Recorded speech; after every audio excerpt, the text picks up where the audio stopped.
अस्सलाम वालेकुम, this is Abdul Rauf. Welcome again our YouTube channel guru of MCQs। अॼु असां वधीक कलोड़नि जे दौरे जे बारे में डिस्कस कंदासीं। त पहिरियां असां आर्गुनन ऐं सुमरनि जे दौर जे बारे में डिस्कस कयो आहे।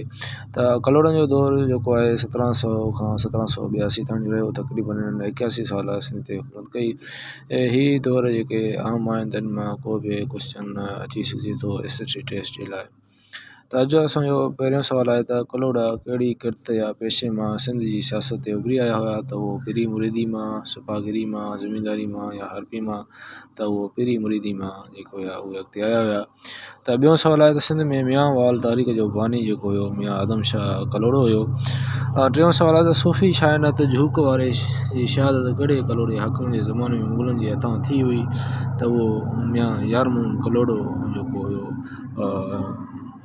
कलोड़नि जो हाकिम हुयो उन टाइम जेको आहे शायनात झूक वारे जी शहादत थी हुई। ॿियो सुवालु आहे त मियां यारमून कलोड़ो के मुग़लनि कहिड़े लक़ब सां नवाज़ियो हुयो। त उहो ख़ुदा यार जे लक़ब सां मुग़लनि मियां यारमून कलोड़े खे साहिब खे नवाज़ियो हुयो। पंजो सुवालु आहे त कलोड़नि खे मुग़लनि बाक़ाइदे हुकूमत कहिड़े साल में हिकु परवानी तहत हवाले कई।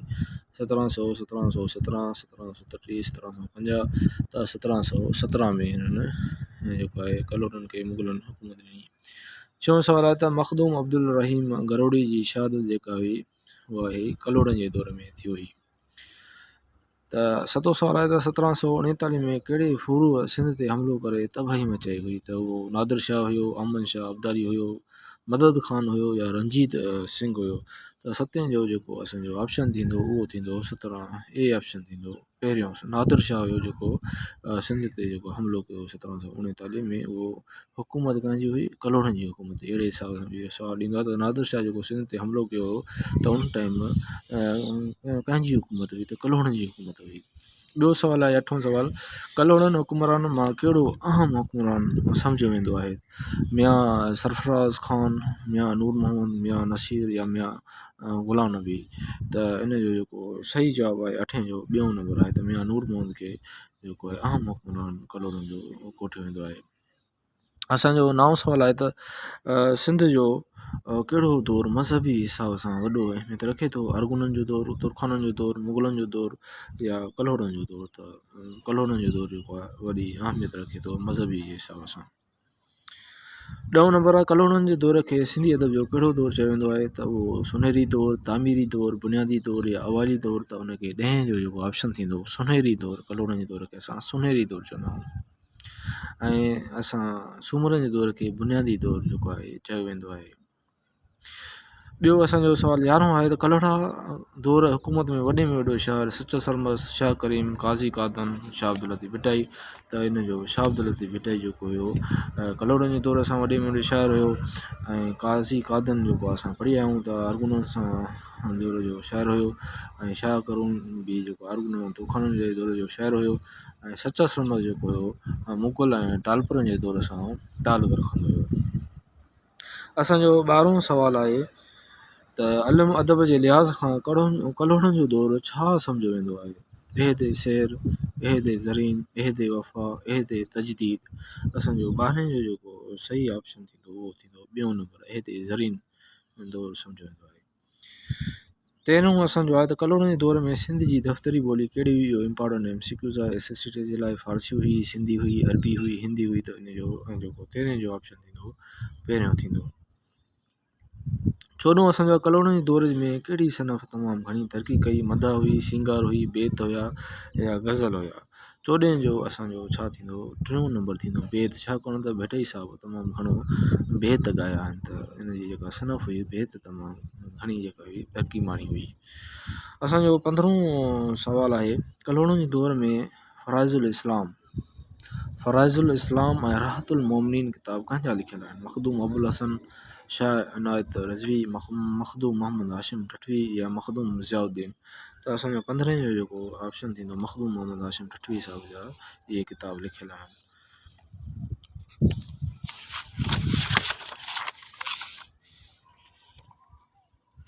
ॿियो असांजो 16हों क्वेश्चन आहे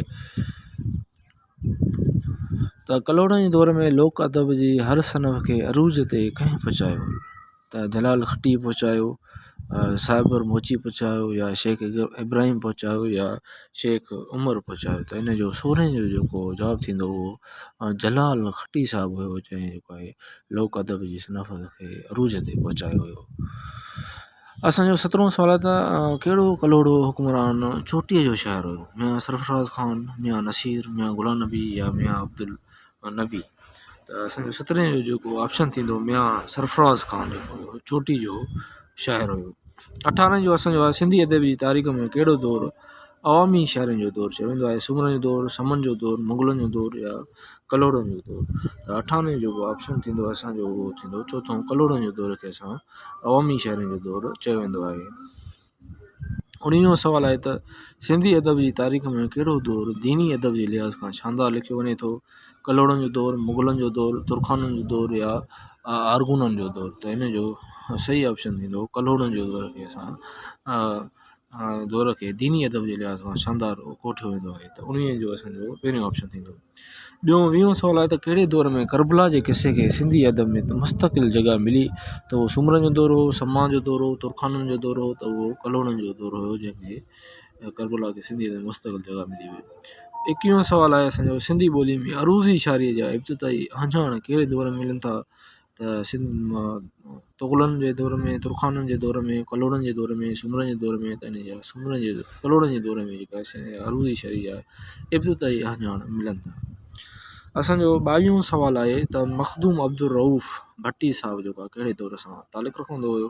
त उहो कलोड़नि जे दौर सां तालुक़ु रखंदो हुयो। इहो बि हिकिड़ो इम्पोर्टेंट एमसीक्यू आहे। अहिड़े हिसाब सां असांजा सवाल ईंदा आहिनि त क़ाज़ी क़ादन कहिड़े दौर सां तालुक़ु रखे थो? जीअं उहो आरगूननि सां तालुक़ु रखंदो हो। भिटाई साहिबु कलोड़नि जे दौर सां तालुक़ु रखंदो हुयो। ऐं जेको सचल सरमस हुयो उहो मीरन ऐं टालपुरनि जे दौर सां तालुक़ु रखंदो। अहिड़े हिसाब सां बि असांजा क्वेश्चन अची सघनि था एस टेस्ट में। त हिन में को शाइर पुछी सघनि था त इहो कहिड़े दौर सां तालुक़ु रखंदो। मखदूम अब्दुल रऊफ़ भट्टीअ जो तालुक़ु कहिड़े शहर सां हुयो? बखर सां हुयो या पुराणा हाला सां हुयो, सेवण सां हुयो या कराची सां हुयो? त इहो इन जो हाला सां हिन जो तालुक़ु हुयो। मखदूम अब्दुल रऊफ़ भट्टी कहिड़ी सनफ़ जो नामयार शाइर हुयो? इहो बि हिकिड़ो इम्पोर्टेंट एमसीक्यूज़ आहे। त मौलूद, मरसियो, मदह, क़सीदो।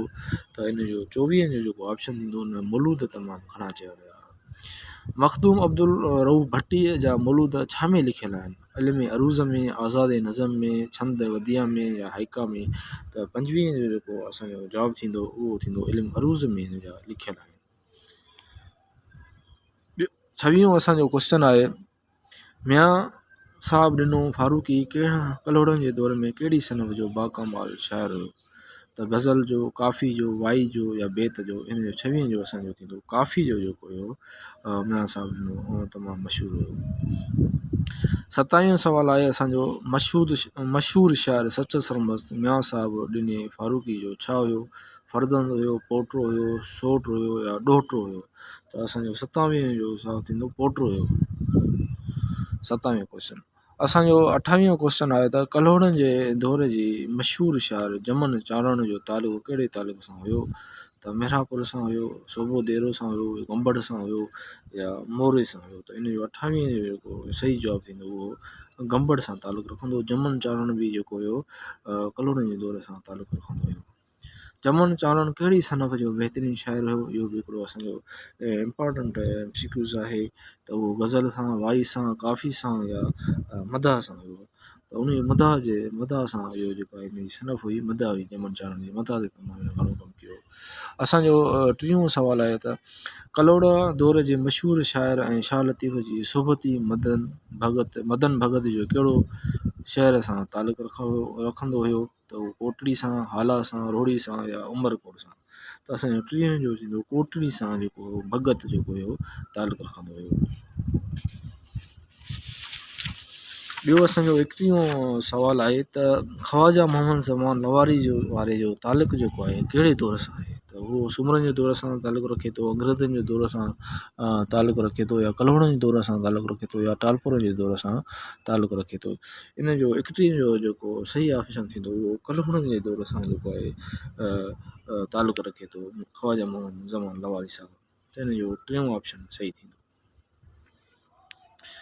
कहिड़े कलोड़े हुकुमरान पंहिंजे पुटनि लाइ हिकु वसियतनामो मंशूरुल वसीत दस्तूर हुकूमत नाले सां किताब तहरीर कयो जेको हुकूमत करण जो हिकु आइन आहे त नूर मोहम्मद कलोड़ो हुयो, मियां शाइल मोहम्मद हुयो, मियां दीन मोहम्मद हुयो या मियां गुलाम शाह हुयो।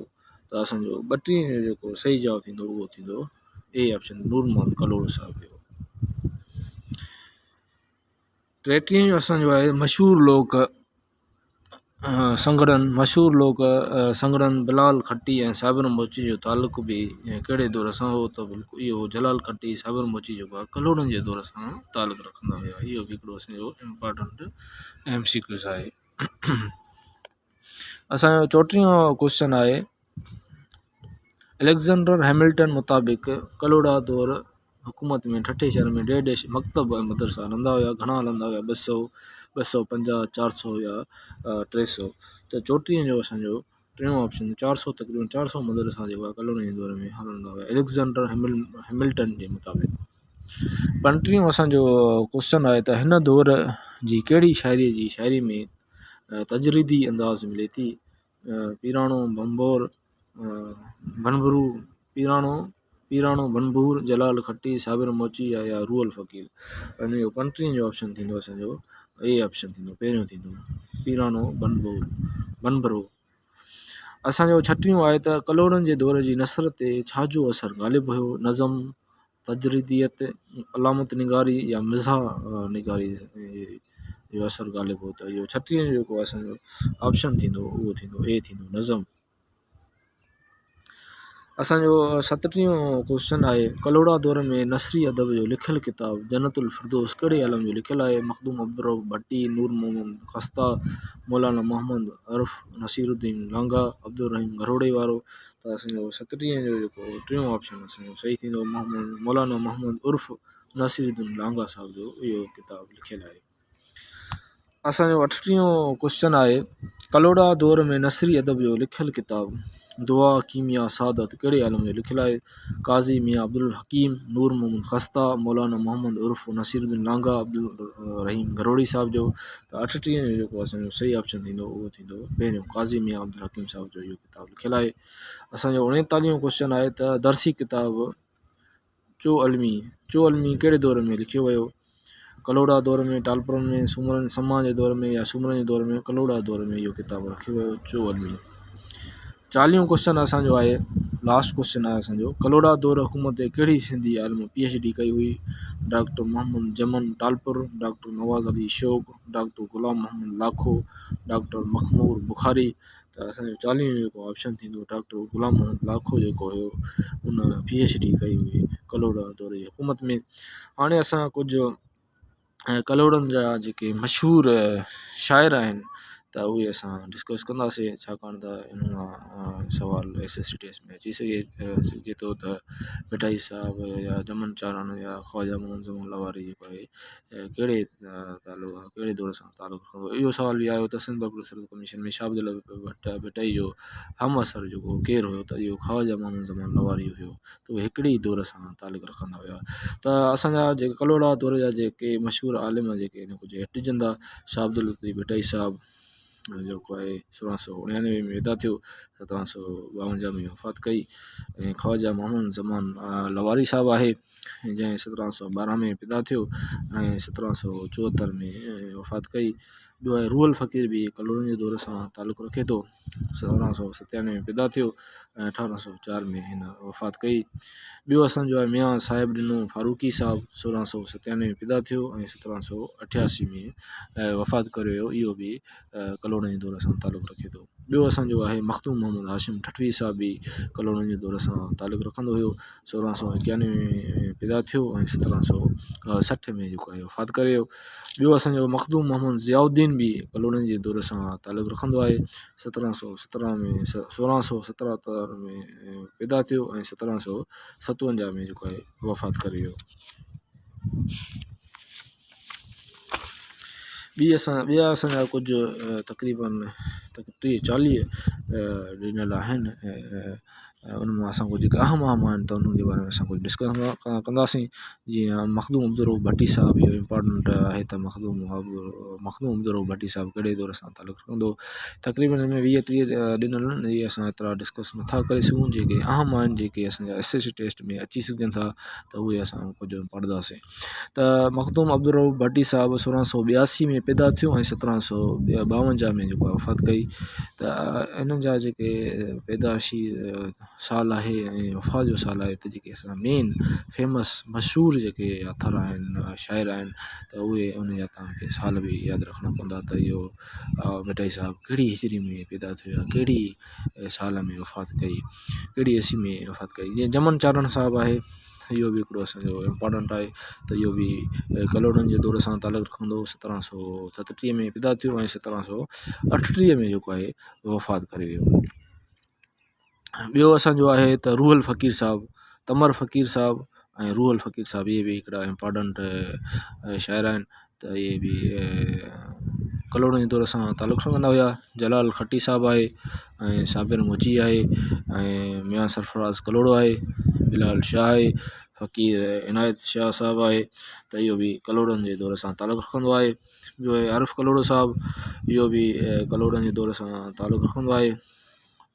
ऐं ॿियो आहे माई नेमत, जेका आहे उहा बि कलोड़नि जे दौर सां तालुक़ु रखे थी। ऐं ॿियो आहे लोंग फ़क़ीर, इहो बि कलोड़नि जे दौर सां तालुक़ु रखे थो। ऐं बिलाल शाह आहे ऐं पीर खट्टी आहे, इहो बि कलोड़नि जे दौर सां तालुक़ु रखे थो। हे कुझु अहम असांजा शाइर आहिनि जेके कलोड़नि जे दौर सां तालुक़ु रखनि था। वधीक तव्हां जेके वीडियो खे पास करे बि ॾिसी सघो था। हाणे असां कुझु जेके कलोड़नि जे दौर जा जेके अहम जेके क्वेश्चन आहिनि, त उनजे वन लाइनर जेके क्वेश्चन आहिनि, त उनजे बारे में असां डिस्कस कंदासीं। कलोड़नि जे दौर खे अहद ज़ैन चइजे थो, छो जो हिन दौर में अरूज़ी शायरी जेको आहे वधी हुई। त हिन दौर खे अहद ज़ैन चइजे थो, अहद ज़ैन जो दौरु चइजे थो।